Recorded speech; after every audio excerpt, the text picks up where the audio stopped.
Oui, bonjour. Alors effectivement, on va rester dans les stéréotypes, mais on va un petit peu changer d'époque et de lieu, puisque là, on va s'intéresser au naturel, avec les guillemets que ça suppose.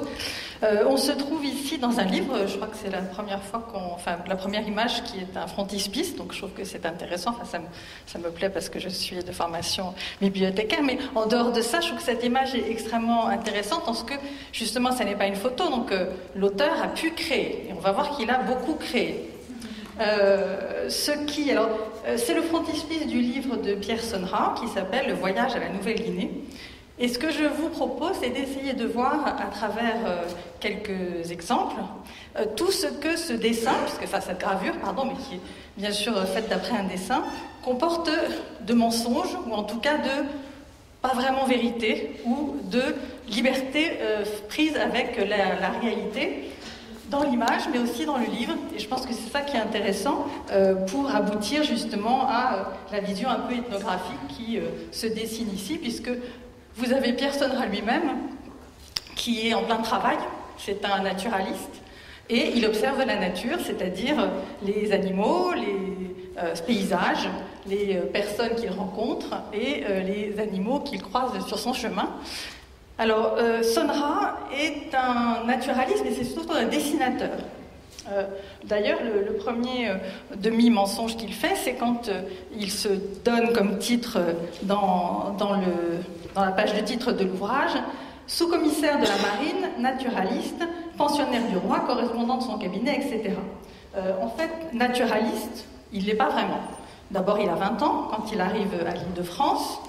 Et sa formation semble avoir été certes un peu liée à l'histoire naturelle, mais du point de vue du dessin. Il semblerait qu'il soit passé par les ateliers lyonnais pour apprendre à dessiner les fleurs sur les tissus, c'est normal, Lyon est sa ville d'origine, et qu'effectivement, à l'époque, quand on faisait des dessins sur les tissus, on apprenait à regarder les fleurs. On comptait le nombre de pistils, on comptait le nombre de pétales, et c'est vrai qu'on commençait à avoir un œil un petit peu naturaliste. De là, en faire un vrai naturaliste, c'est peut-être un peu abusif. Il se trouve que ce jeune homme avait aussi la particularité d'être le filleul d'un personnage beaucoup plus considérable qui s'appelle Pierre Poire et qui était à l'époque intendant des îles de Bourbon et de l'île de France et qui avait une obsession en tant que chargé de bien faire fonctionner la colonie, c'était de trouver de la muscade et des clous de girofle. Voilà. Et donc il arrive sur place à l'Île-de-France en 1768 et il fait venir donc son filleul, qui était par ailleurs le fils de sa cousine Germaine, et il fait venir son filleul, donc le jeune Pierre Sonra, pour lui servir de secrétaire particulier. Sonra arrive a priori en 1769 et quelque chose va peut-être faire de lui, pour le coup, un vrai naturaliste, c'est sa rencontre avec Commerson. Commerson est un personnage encore plus considérable, enfin différemment considérable de Pierre Poire, puisque lui c'est un vrai naturaliste. C'est le naturaliste qui a accompagné Bougainville lors de son voyage autour du monde. Et il se trouve que sur le retour de ce voyage, donc qui a lieu de 66 à 69, Commerson débarque à l'Île-de-France et reste sur place avec comme mission de continuer à étudier la faune et la flore de cette partie du monde et avec un projet d'aller d'ailleurs explorer en détail la faune et la flore de Madagascar, ce qui finalement ne fera pas. Et donc ce qui est intéressant, c'est que du coup Pierre Sonra est embarqué par Commerson dans des voyage sur l'île de France, mais il complète sa formation de naturaliste à travers donc le contact de Commerson et à travers les excursions qu'ils font ensemble et les dessins qu'il fait pour lui, parce qu'en fait Commerson à ce moment-là prend Sonra à son service comme dessinateur. Voilà. Donc ça, c'était un petit peu pour le contexte de comment et pourquoi on le voit en train de dessiner dans cette région. Après ça, ce qui est intéressant, c'est qu'il y a un autre mensonge, alors là, qui est quand même un peu plus gros, c'est que, comme vous le voyez sur l'image, le titre de l'ouvrage qu'il a publié, Sonra donc, part en 1771-72, faire un voyage. Il revient à l'Île-de-France, il repart en métropole et il publie en 1776 un ouvrage qui s'appelle « Voyage à la Nouvelle-Guinée » dans lequel on trouve la description des lieux, des observations physiques et morales et des détails relatifs à l'histoire naturelle dans le règne animal et le règne végétal, publié chez Rouault en 1776. Effectivement, il est bien parti, mais une chose est sûre, c'est qu'il n'a jamais été question qu'il aille en Nouvelle-Guinée. Et d'ailleurs, il n'y a pas mis les pieds. En fait, dès le départ, son voyage était prévu pour aller d'abord à Manille et après ça dans les îles Moluques, puisque en 1770, déjà une première fois, d'autres correspondants de Pierre Poivre étaient allés dans ces régions et avaient fait des récoltes assez intéressantes de plants et de graines pour les gérophyliers et les buscadiers, mais qui n'avaient pas très bien pris, donc ils décident de repartir dans les mêmes régions pour retrouver les mêmes contacts finalement et améliorer la qualité de leurs plants récoltés. Et donc, dès le départ, il sait qu'il ne va pas aller en Nouvelle-Guinée, et d'ailleurs il ne met pas les pieds. Alors, on peut se poser la question de pourquoi est-ce que... il dit qu'il va y aller, pourquoi même il dit qu'il y est allé alors qu'il n'y est pas allé.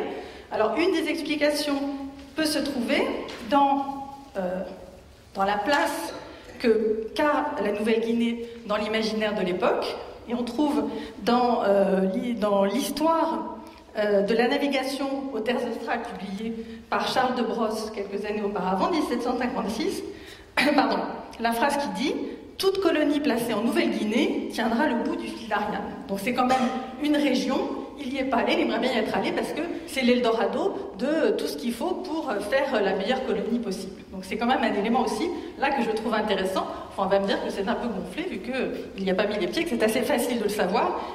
Il y a beaucoup de témoignages qui le prouvent. Alors, une fois qu'on sait que donc il n'est pas vraiment allé là où il a dit qu'il allait et qu'il n'était pas vraiment qui disait qu'il était, on peut se poser quand même la question de savoir ce que vaut ce qu'il en a rapporté. Et quand on voit l'image, on se dit, et surtout quand on sait qu'il a travaillé avec commerçant, on se dit qu'en tout cas pour l'histoire naturelle, ça doit être nickel. C'est pas tout à fait vrai, puisque en fait, ce qui apparaît très bien dans l'image, c'est donc d'une part les éléments végétaux. Alors c'est vrai qu'il a décrit un certain nombre de plantes des îles Moluques, mais ce qui apparaît en premier, peut-être, parce qu'on le connaît mieux, c'est le coco de mer. Donc vous avez un magnifique exemplaire du coco de mer de Madagascar. Or, c'est le premier à décrire ce coco. Mais en fait, il n'a pas vu non plus. Parce qu'il n'est pas non plus allé, il n'est pas allé en Nouvelle-Guinée, mais il n'a pas non plus accosté aux Seychelles. Donc en fait, il a effectivement longé les côtes des Seychelles, donc il a pu voir le palmier. C'est pas le premier à avoir rapporté qu'on avait enfin trouvé l'arbre qui produisait le coco-fès, mais il l'a décrit d'après des témoignages indirects et d'après effectivement, en revanche, un fruit qu'il avait réussi à trouver pendant son voyage. Autre exemple, et peut-être encore plus marquant, puisque donc on voit bien dans l'image que, avant tout, Sodrègue était un ornithologiste. Il s'intéressait beaucoup aux oiseaux. Et dans l'ouvrage, il publie pas moins de 78 oiseaux nouveaux qui sont décrits. Et là encore, ce qui est assez intéressant, donc parmi, pour le coup, des nouveautés intéressantes qui ont été saluées, l'ouvrage a été traduit en anglais, enfin, c'est un ouvrage qui a eu un certain renom. On trouve des oiseaux qui ne sont pas du tout des Moluques ou de l'Indonésie. On trouve un oiseau qui vient d'Australie, donc apparemment il n'y a pas allé non plus.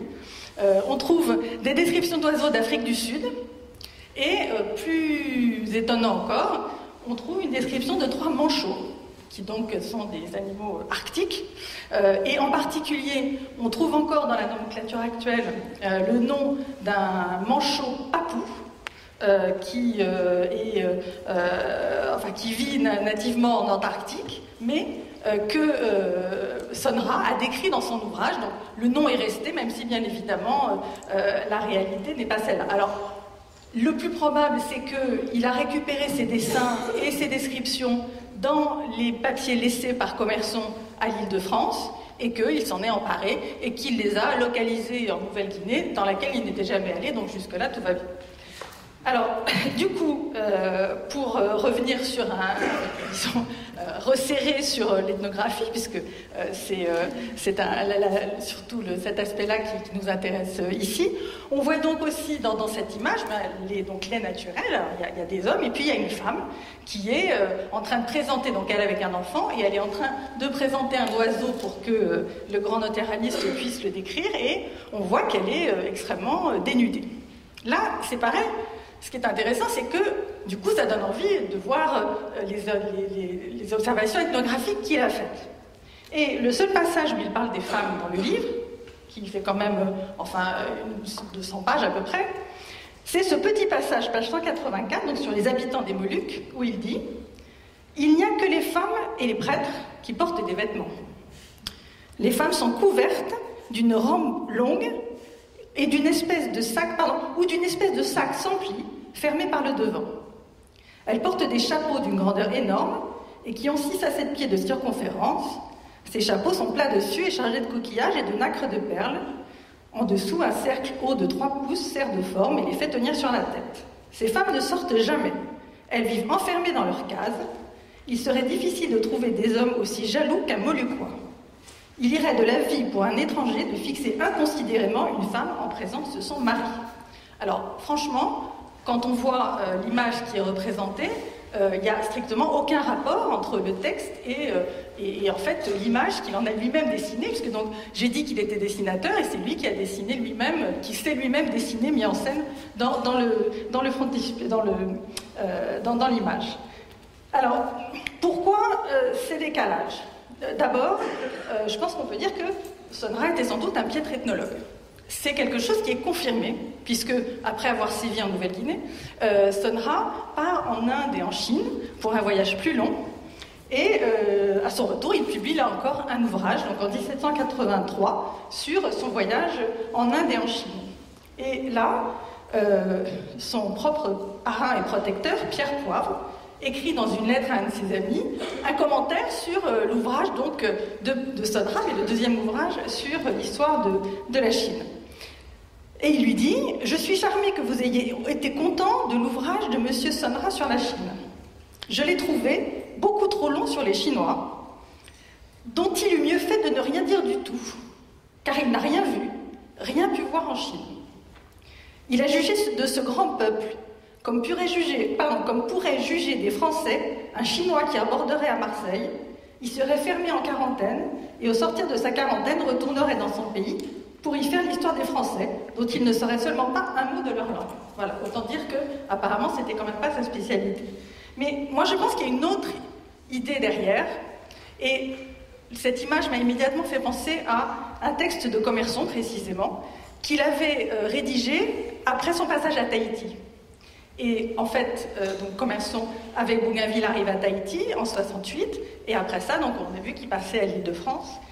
Et dans une lettre qu'il écrit, qu'il a après ça publiée au Mercure de France en 69, qui s'intitule Post-scriptum sur l'île de la Nouvelle-Cité ou Tahiti, Commerson écrit cette chose-là.